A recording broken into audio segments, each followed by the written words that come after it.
Kabanata 1281. Sa puntong ito, ang pilak na buwan ay nagningning sa kalangitan sa gabi, at naibalik na ang kapayapaan sa Southridge.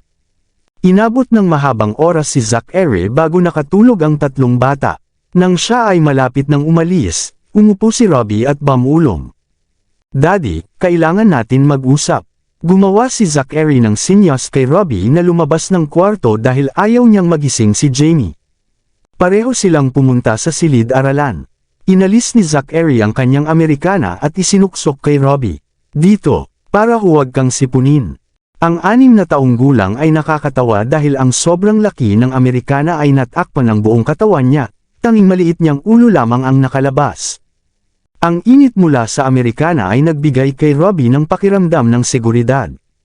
Gaya ng kanyang karaniwang gawi, umupo si Zachary sa sofa at ibinuhos ang kalahating baso ng malamig na alak. "No drinking, please, Daddy," pinigilan siya ni Robbie. "Sinabi ni Mr. Ben na hindi ka maaaring uminom ng alak dahil kagagaling mo lang." "Damn you, Ben," tahimik na mura ni Zachary. "Simula ngayon, babantayan ka naming tatlo. Bawal na manigarilyo, hindi ka na rin iinom ng alak." Nagpakita si Robbie ng seryosong mukha at nakasimangot. Dahil sa pahayag na iyon, nanahimik si Zachary. "Sige, titigil na ako sa pag-inom." Bilang isang ama, iniintindi ni Zachary ang damdamin ng kanyang mga anak at kung paano nila tinitingnan siya. Kailangan niyang magpaka-self-control kapag kasama nila. "Halika, hayaan akong makita kung gaano karaming timbang ang nawala mo." Inabot ni Zachary ang kanyang mga kamay kay Robbie. "Naging abala ako nitong mga nakaraang araw kaya hindi kita natitingnan ng mabuti." Lumapit si Robbie at niyakap si Zachary. Napaiyak siya at sinabi, "Daddy, I thought I would lose you forever." Agad na pinainit ng mga salita ni Robbie ang puso ni Zachary. "Batang tanga," hinaplos ni Zachary ang kanyang ulo at ngumiti. Simula nang ibalik niya ang mga bata mula sa Arkfield, abala siya sa ibang bagay kaya hindi niya nagawang makipag-usap sa kanila. Pinakamimiss niya sina Robbie at Ellie dahil 2 silang buwan na hiwalay sa kanya. At namimiss din siya ng mga maliliit na bata. Sa sandaling iyon, palaging nag-aalala si Robbie tungkol sa kaligtasan ni Zachary. Naliwanagan siya nang malaman niyang ligtas ang kanyang ama. Samantala, nakaramdam si Zachary ng kirot sa puso para kina Robbie at Ellie. "We'll stay together forever as a family," malumanay na sabi ni Zachary habang niyayakap si Robbie. "Lahat kayo ay aking mga anak, at hindi ako papayag na kunin kayo ng sinuman." Tumango si Robbie. "Pero paano si Mommy? Sabi mo dadalhin mo kami kay Mommy, diba?" "Syempre, hinding-hindi magsisinungaling si Daddy sayo." Kaya, kumagat si Robbie sa kanyang labi at nagtipon ng lakas ng loob. "Pwede ba natin iuwi si Mommy?" Natigilan si Zachary saglit at sinabi ng malalim, "If only she wishes to come home." Hindi naman kasal sina Mommy at Sir Louis, diba? Hindi naman siya uuwi ng bansa kung may asawa siya, diba? Si Robbie ay bata pa, ngunit matalino. Sa tingin mo ba sila pa ang magkasama? Pagbanggit sa pangalan ni Louis, agad na naalala ni Zachary ang nakita niya sa Arkfield.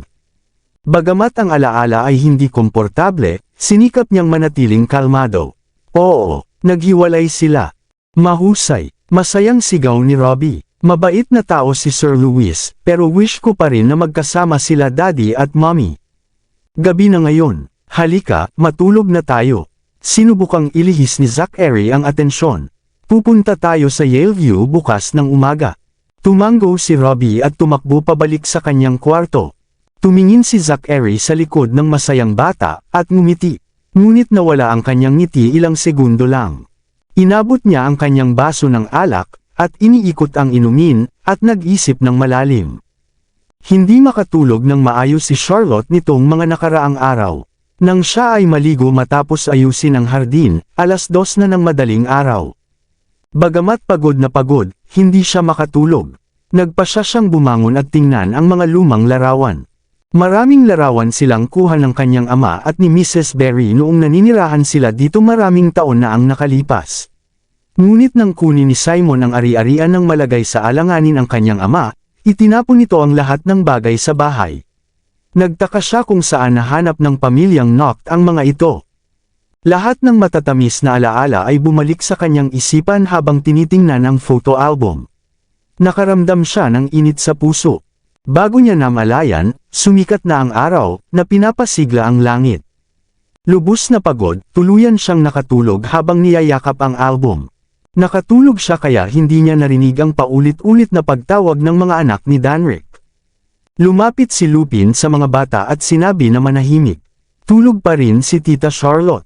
Tara na at maglaro tayo sa looban, di ba? May goldfish at magagandang bulaklak na paglalaroan. Okay, sagot ng mga bata ng malakas habang tinakpan ang kanilang bibig upang huminahon. Tahimik silang sumunod kay Lupin pababa. Bago umalis papunta sa hardin, sinabi ni Lupin kina Jade at Emma na tawagan sila kapag handa na ang almusal. Hindi na kailangan ni Charlotte na kumuha ng mga bagong kasambahay dahil ang kanyang mga 8 bodyguard ay kayang pangasiwaan ang lahat ng gawain sa bahay. Hindi ito dahil kakulangan sa pera. Hindi kailanman naging issue sa kanya ang pera kahit na bumagsak ang Lindbergh Corporation. Ayaw lamang niyang magkaroon ng mga estranghero sa bahay, dahil maaari itong magdulot ng hindi mga panganib. Bukod pa rito, walang gaanong ginagawa ang mga bodyguard sa panahong ito kundi alagaan ang 3 maliliit na bata. Kasama ni Lupin at ng kanilang mga bodyguard ang mga bata sa paglalaro sa hardin. Biglang may tunog ng makina ng kotse mula sa pintuan. Agad silang nagbantay. Inutusan ni Lupin ang kanilang mga bodyguard na isama ang mga bata sa loob gamit ang sinyas ng mata. Samantala, lumabas siya at ang iba pang bodyguards para tingnan. Nang buksan ang gate, agad na iniulat ng bodyguard sa pintuan kay Lupin.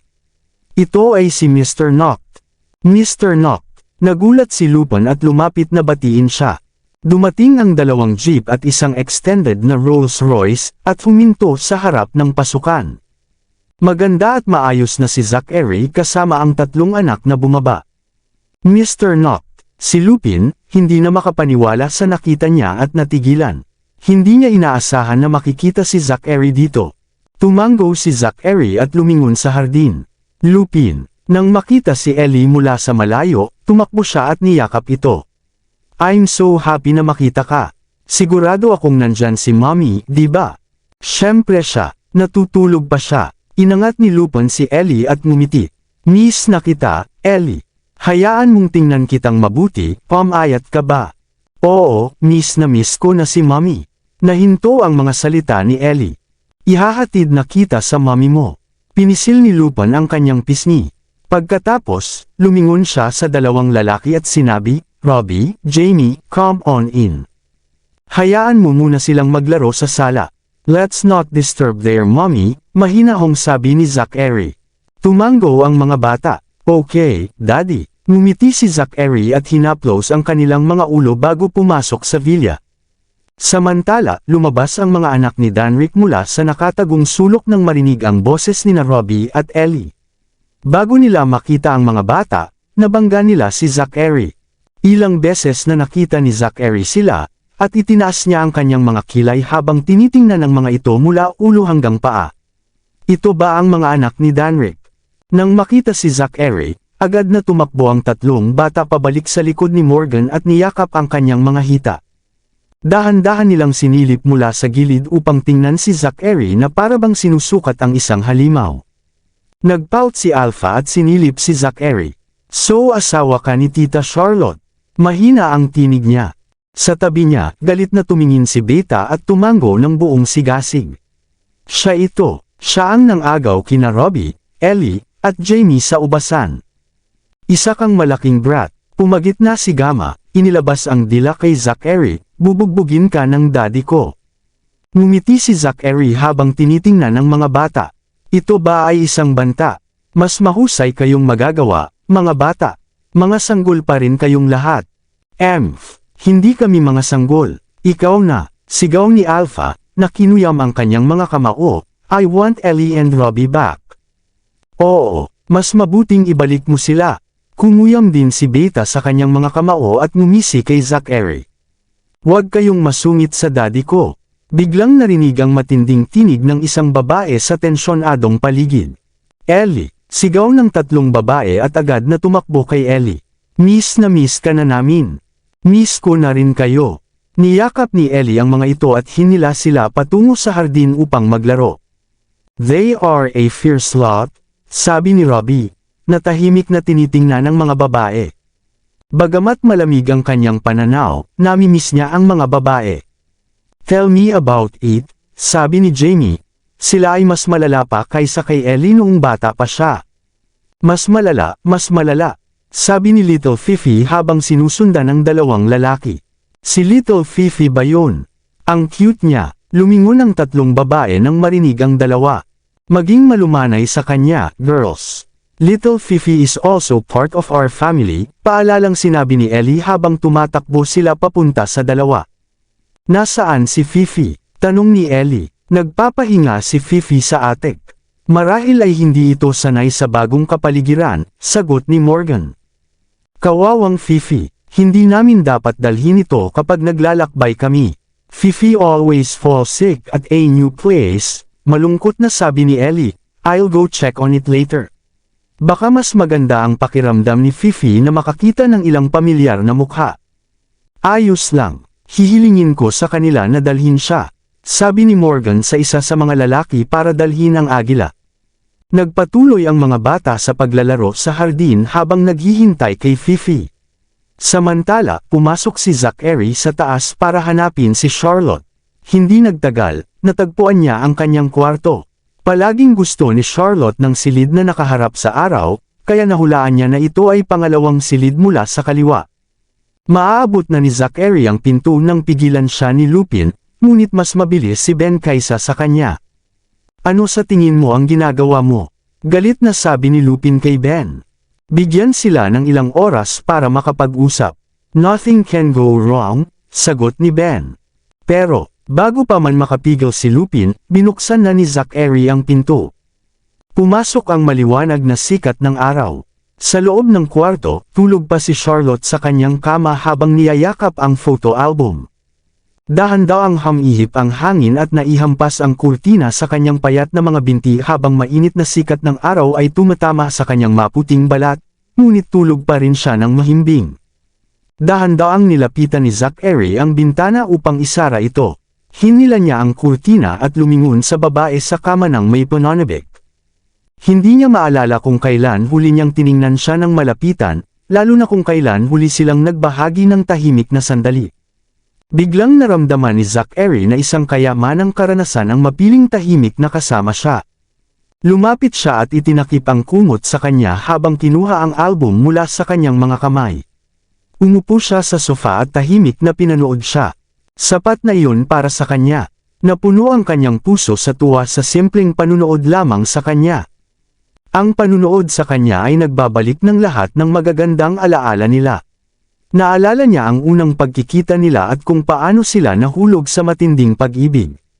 Nagkaroon sila ng masasaya at mapait na sandali, ngunit sa pagtingin sa nakaraan, lahat iyon ay mga sandaling pinahahalagahan niya. Bagamat may mga hadlang na hamarang sa kanilang relasyon, unti-unti itong napapawi. Ito ang pinakamagandang panahon upang muling magsama, ngunit hindi kailanman madali ang buhay. Kabanata 1285. Ibinaba ni Zachary ang malungkot na tingin sa mga berdeng marka sa kanyang palso. "Kailangan ko na sigurong simulan ang paghahanda." Hindi. Biglang bumukas ng malaki ang mga mata ni Charlotte sa takot at sumigaw sa gulat, nagising siya mula sa bangungot. Basang-basa siya sa pawis dahil sa kanyang panaginip. Dali-daling tumakbo si Zachary at hinaplos ang kanyang likod para aliwin siya. "Hi, ayos lang. Ito ay isang panaginip lamang." Si Danrick ay, bulong niya habang umuuga ang kanyang ulo. Hindi nagtagal, ang kanyang nanginginig na tingin ay tumutok na sa lalaki sa tabi niya. "Ano, bakit ka nandito? Nanaginip pa ba ako?" Kinusat niya ang kanyang mga mata at pinikit ng mahigpit upang matiyak na hindi siya nananaginip. Nang sa wakas ay naunawaan niyang totoo nang naruroon si Zachary, tumalon siya mula sa kama at hinawakan ang isang cardigan.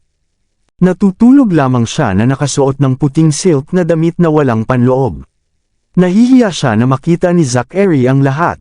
"Ito ay hindi tulad ng hindi ko nakita ito bago." Iniliko ni Zachary ang kanyang mga mata sa kanya at bumalik sa sofa, at sinindihan ang sigarilyo. Mabilis na isinuksok ni Charlotte ang cardigan at inayos ang kanyang buhok bago pumasok sa banyo upang maghugas. Ano ang nagdadala sa iyo dito? The children miss you, maikling sagot ni Zachary. Nandito ang mga bata. Natutuwa si Charlotte sa balita, nasaan sila? Tumakbo siya papunta sa pinto nang hindi man lang naghihintay ng sagot. Lalabas ka ba dito? Malakas ang tinig ni Zachary mula sa likuran. Isang buong grupo ng mga lalaking bodyguard ang nasa labas. Tama, bumalik si Charlotte at mabilis na nagbihis muli. Kumuha siya ng ilang damit at nagmamadaling papasok ng banyo nang makita niyang basa ang sahig. Lumingon siya sa kwarto ng awkward at hindi alam ang gagawin. Just change here, sabi ni Zachary, na pumunta sa bintana para manigarilyo. Mabilis siyang tumingin sa kanya at lumiko upang magbihis, tapos na ako. Tumingin pabalik si Zachary, na hinihipan ang usok mula sa kanyang bibig. Nakatayo si Charlotte sa harap ng salamin, na sinusuklay ang buhok at naglalagay ng makeup. Gusto niyang makita siya ng kanyang mga anak sa pinakamaganda niyang anyo. Matagal na rin siyang hindi nakikita ang mga ito. Nakatayo si Zachary malapit sa bintana, at tahimik na tinitingnan siya, kumikislap ang kanyang mga mata. Kailan ka pa nagsimulang manigarilyo? Tiningnan siya ni Charlotte mula sa gilid ng kanyang mga mata. Ramdam niya ang lungkot sa tingin ni Zachary. At kailan ka pa nagsusuot ng sleeping gown? Tanong ni Zachary. Agad na iniwasan ni Charlotte ang kanyang tingin. Namula ang kanyang mga pisngi. Tumingin ng mabuti si Zachary at lumapit. Hinawakan niya ang baba ni Charlotte at inangat ang kanyang mukha upang tumingin siya sa kanya sa mata. Ang kanyang pagnanasa para sa kanya ay malinaw sa kanyang mata, at ang kanyang lambing at pagmamahal. Sa isang sandali, naramdaman ni Charlotte na sila pa rin ang magkasintahang dati ay labis na umiibig. Para bang wala namang nagbago sa pagitan nila. Lumapit si Zachary, at humulik sa kanyang noo, mata, pisngi, at labi. Gusto lamang niyang maramdaman ang kanyang presensya. Hindi niya siya hinalikan dahil natatakot siyang maitataboy siya. Hinawakan ni Zachary si Charlotte na parang mahalagang hamog sa umaga na maaaring maglaho sa ilalim ng araw. Ito ang intimacy na kanilang pinapangarap, ngunit ngayon ay malapit na sila, sumasakit ang kanilang puso. Minsan silang sobrang saya ng magkasama at maaari nilang naisin ang isa't isa ng walang hadlang, ngunit hindi na yun ngayon.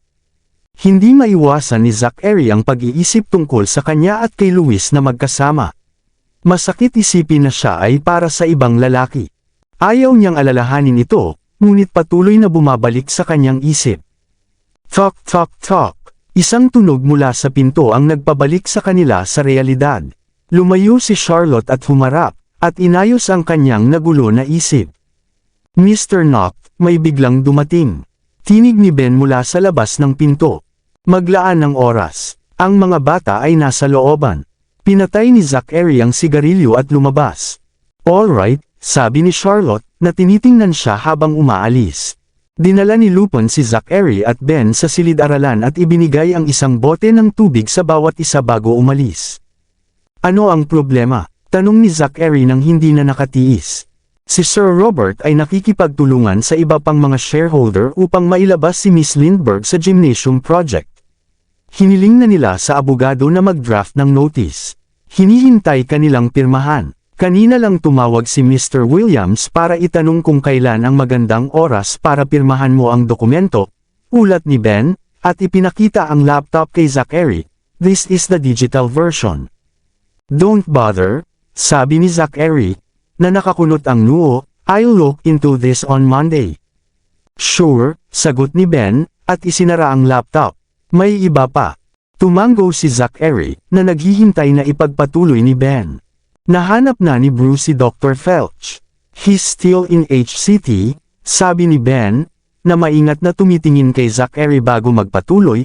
I think it would be good to see him as soon as possible. Hindi na natin dapat ipagpaliban ito. Kaya ito ang apurahang bagay na iyong pinag-uusapan. Malamig na tingin ni Zachary. Si Dr. Felch ay babalik sa Phoenix City ngayong gabi. Ginagawa ni Bruce ang lahat para maantala siya, sagot ni Ben nang may pagkabalisa. Hindi maganda ang pakiramdam ni Dr. Felch, kaya dapat magmadali na tayo. Alright, putol ni Zachary, tinitingnan ang relo, where's he? Siya ay nasa hilagang suburb sa H-City. Halos 3 oras ang biyahe natin papunta doon. Aalis tayo pagkatapos ng tanghalian. Gusto ni Zachary na maraming oras kasama si Charlotte at ang mga bata. Pero, that's not up for discussion, sagot ni Zachary, na sinipa si Ben sa paa. You're getting noisy, aren't you? Tumingin si Ben pababa at tumango ng tahimik. Nag-aalala sila at si Bruce para kay Zachary, ngunit tila walang pakialam si Zachary. Kakalabas lang ni Zachary sa silid-aralan at papunta sa ibaba nang makita niya si Lupin na kausap si Charlotte. Maghanda ka, aalis na kami in an hour, sabi ni Charlotte. Paano ang mga bata? Makikipaglaro ako sa kanila ngayon. Gusto ni Charlotte na maraming oras kasama ang mga bata, ngunit kailangan na talaga niyang umalis. Kailangan kong bisitahin si Dr. Felch ngayon. Okay lang ba kung mananatili pa ang mga bata ng ilang araw? Tanong niya kay Zachary nang may pakiusap. Hindi ba mas maganda kung manatili ka na lang sa Northridge? Ito ay magiging mas maginhawa para sa iyo, ngunit pinilit mong manatili sa isang malayong lugar tulad nito, sabi ni Zachary. Natahimik si Charlotte.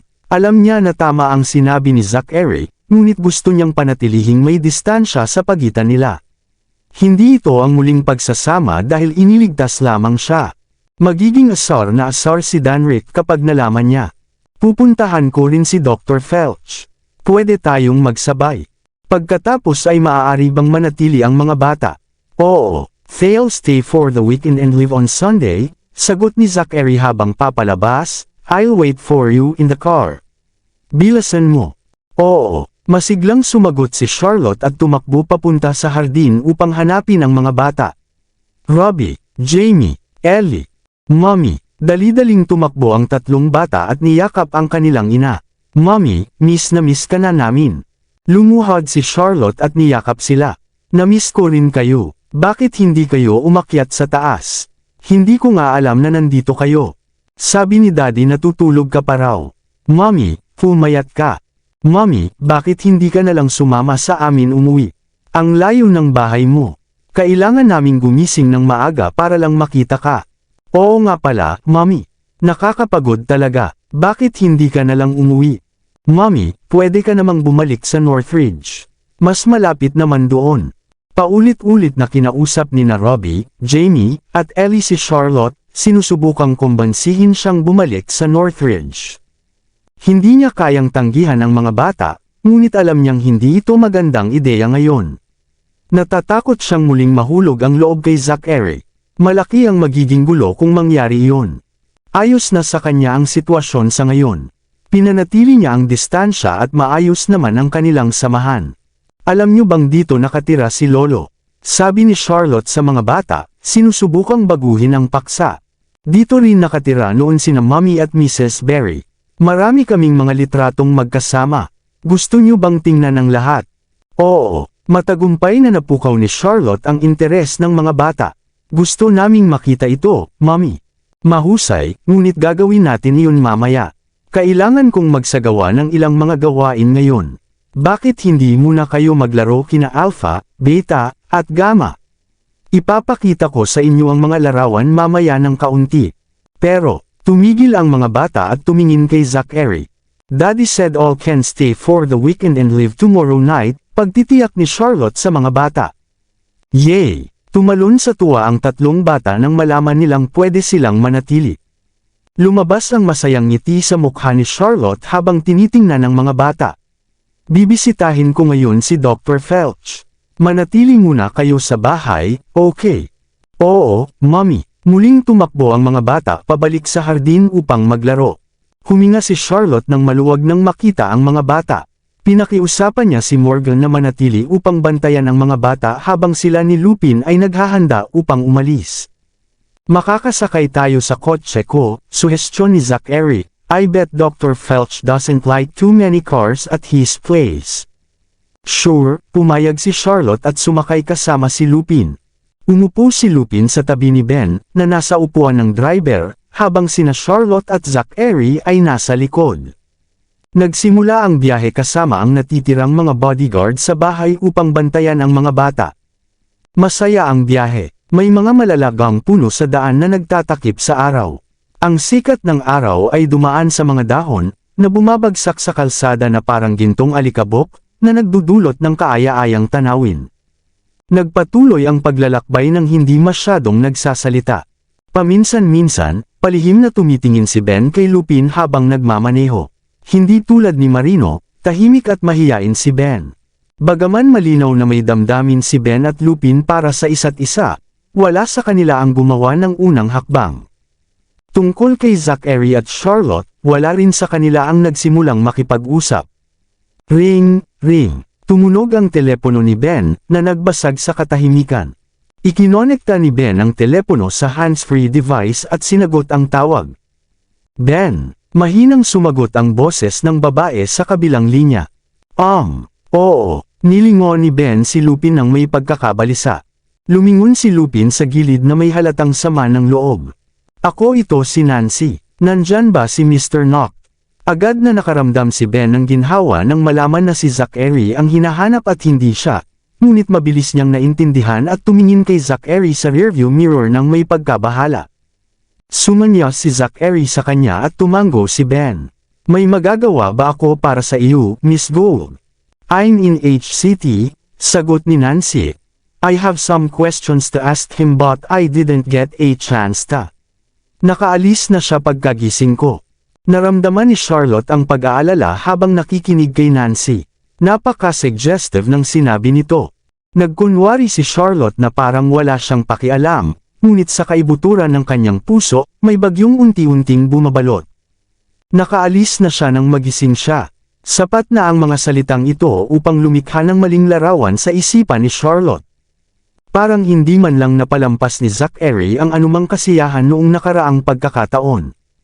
Umuusok ang dugo ni Charlotte sa selos nang pumasok ang ganitong ideya, ngunit nagkunwari siyang nakangisi at tumingin sa malayo ng walang pakialam. Nakita ni Zachary ang kanyang reaksyon na naiinis. Arrange a time, maiksi niyang sabi.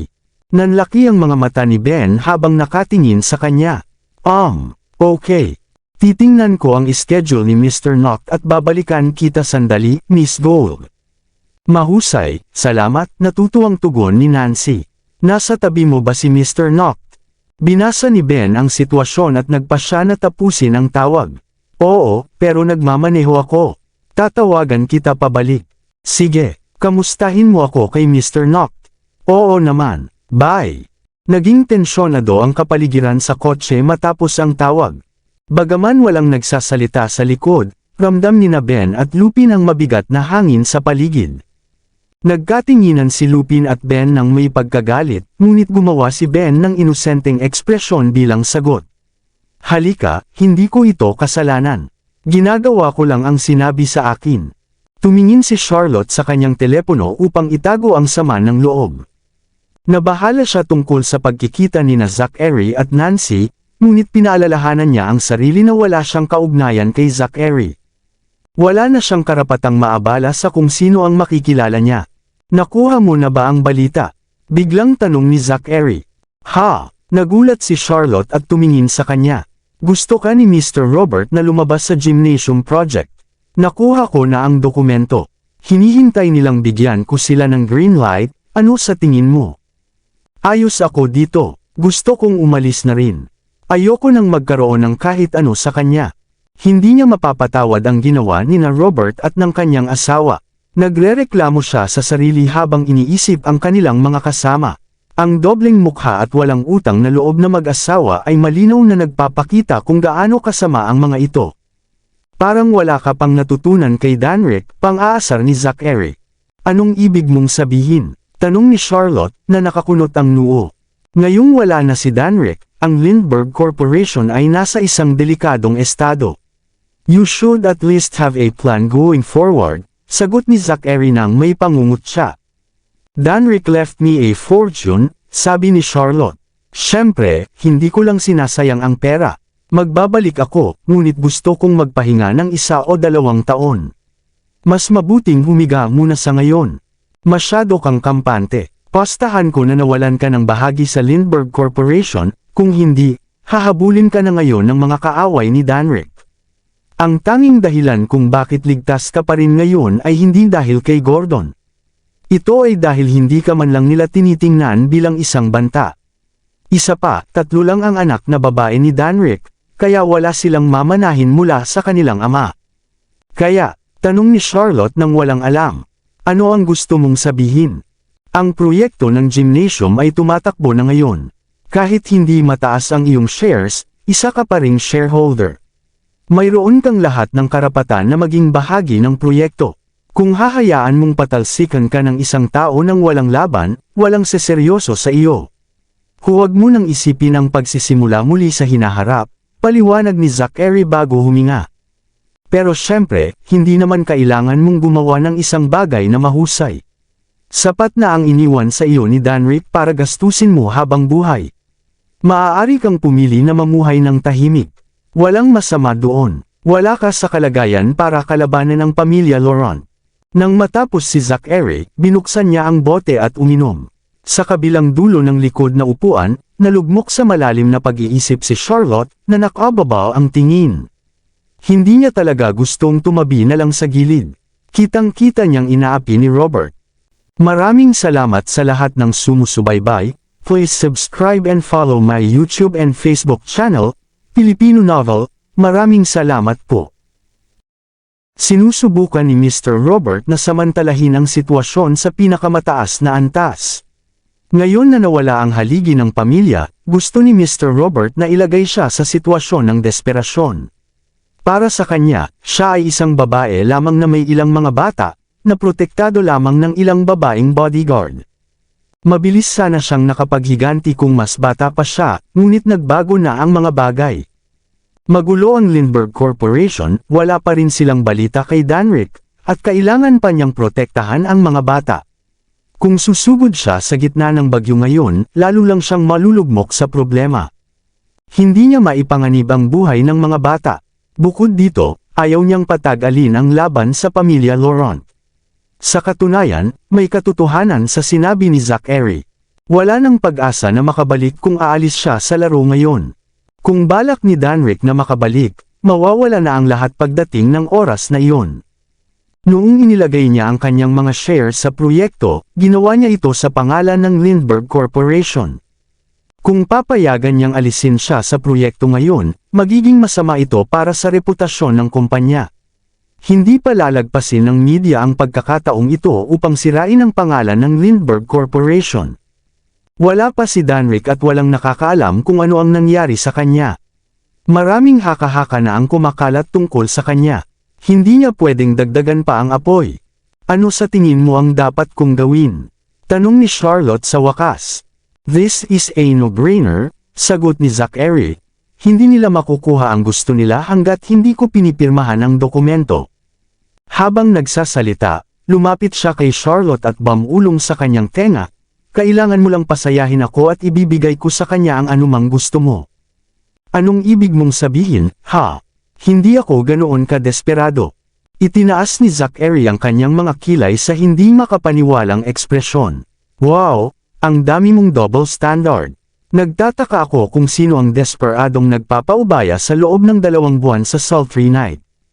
Nawala sa salita si Charlotte. Hindi mo dapat hayaang manaig ang iyong ego. Kailangan mong matutong umatras kapag kinakailangan, payo ni Zachary ng matiwasay. Bukod dito, pamilya tayo. Ayokong may masamang mangyari sa aking pamilya. Mali mo akong i-underestimate. Kaya kong lutisin itong mag-isa nang hindi mo kailangan na tulungan. Ganoon ba? Tanong ni Zachary, excited akong makita. Tumingin si Charlotte sa kanya ng galit at hindi na nagsalita, pumikit sa bintana upang titigan ang tanawin. Ngumiti si Zachary sa kanya ng kontento. Lumipas ang 3 oras at sa wakas ay nakarating na sila sa bahay ni Dr. Felch. Pagbalik ni Dr. Felch sa H-City, nakakita siya ng tahimik na lugar upang manirahan. Nang malaman ng kanyang estudyante na naghahanap siya ng matitirhan, masayang nilinis ang lugar para sa kanya dahil nagtatrabaho siya sa lungsod at bakante ang bahay. Mahigpit na binantayan ni Hailey ang kotse habang nagmamaneho si Ben, ngunit nang makita niya si Charlotte, agad na sumili ang maliwanag ng ngiti sa kanyang mukha. Charlotte, Hailey, tumakbo si Charlotte at niyakap siya ng mahigpit. Kumusta ang lahat? We're good, sagot ni Haley nang may panandaliang ngiti, ngunit hindi maganda ang pakiramdam ni Dr. Felch. Matagal na siyang umiinom ng gamot, ngunit hindi bumubuti ang kondisyon niya. Medyo may iniindang sakit siya nitong mga nakaraang araw. Anong nangyari? Nag-aalala si Charlotte sa update. Bakit hindi mo sinabi sa akin? Hiniling ni Dr. Felch na huwag kayong sabihan, paliwanag ni Haley, miss him dearly. Dali na at puntahan mo siya. Oo naman. Tumakbo si Charlotte sa loob ng bahay kasama si Lupin sa likod.